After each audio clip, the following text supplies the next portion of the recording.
Sheikh Sir Abdul Qadir, 15 March 1874 – 9 February 1950, was a newspaper and magazine editor and a Muslim community leader in British India.He led the famous Muslim organization, Anjuman-i-Himayat-i-Islam, and used his position as the leader of this organization to form other pro-partition organizations. He was an early activist of the Pakistan movement. Early life and career.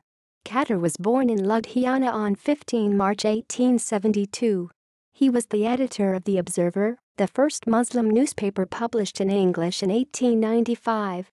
In 1901, he launched the magazine Magazine, an Urdu-language publication. This magazine published the early works of Allama Muhammad Iqbal.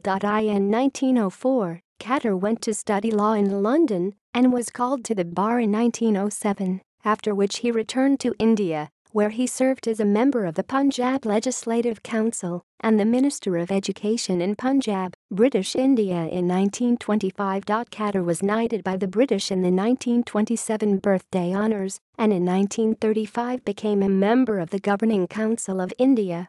He died on 9 February 1950 at the age of 77 and was buried in Miani Sahib Graveyard, Lahore.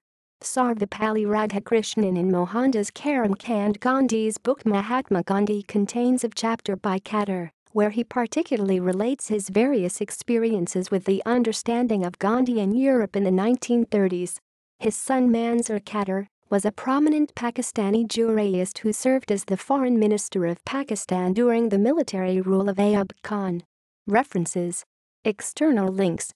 S.M. Ikram. Indian Muslims and the Partition of India. Atlantic Publishers, 1995, page 282.